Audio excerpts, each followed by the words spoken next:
From this to this. At dahil nga hindi ako satisfied sa snap-snap na yan, inulit niya pa. Nang inulit. Tapos inulit ulit. Oh no. Oh, di ba apa ko, oy?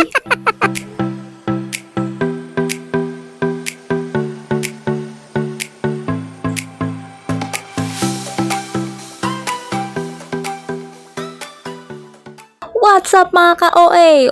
Nanibago kayo na, hindi nakasisi ko kasi nga total OA naman tayo. So, panindigan na natin, di ba? Anyways, ito na nga ang gagawin natin guys is maglalagay tayo or magkakabit tayo ng linoleum. Ano bang bigkas doon? Linoleum kasi ganun yung iba kong naririnig. Nung March 2026 pa nga itong mga kaganapan na to at kakagaling lang namin ng palengke niyan, bumili talaga kami ng linoleum. Playmat sana ulit yung bibilhin ko kaso naisip ko nga dahil mahilig mangbakbak yung anak ko. Mangbakbak. Ay, masasayang lang ulit yung playmat na bibilhin ko. Kaya naman kumain muna ako ng burger na binili namin. By the way, pang isang araw ko na yan. No. At sinimulan niya na nga ang ka-OA-yan niya. At habang busy nga ako sa pag-aayos dito sa loob ng kwarto namin, ito naman ng isa. Pinaghahandaan din yung lilipatan ng mga baby niya. Mga baby niya na baby niya. Talagang literal. And ayan na nga guys, nilabas ko na nga din yung kutsyon para naman makapagsimula na tayo sa paglalagay ng linoleum. And ito na nga ang ating view dito sa ating kwarto. And sa mga hindi nakakaalam is tong tinitirahan namin, tong pinakakwarto namin is ang dati naming tindahan. Yes, and nilagyan na lang talaga ng mga wallpaper para naman magka-view. And syempre expect mo na din na talagang makalat talaga yan dahil nga maglalagay tayo, mag-aalis tayo ng dapat alisin. Tapos ito na nga, ikutin muna ng saglit yung mansion natin. Mansion! Bakit may timba dyan? Kasi nga maglilinis, di ba?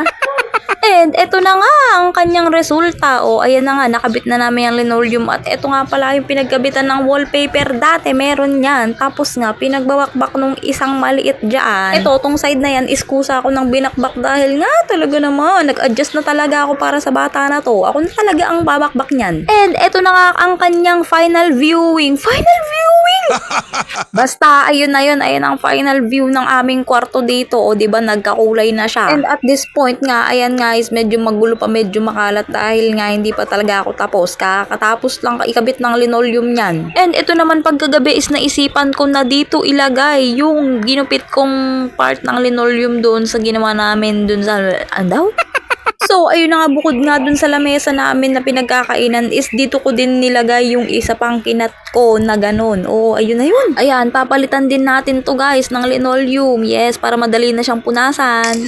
Di ba mapapa from this to this ka na lang talaga. Ayan, mas presentable na siyang tignan. Mabilis na lang talagang punasan to. And eto na nga guys. Di ba ang sarap tignan. Tapos meron ka pang stock, di ba?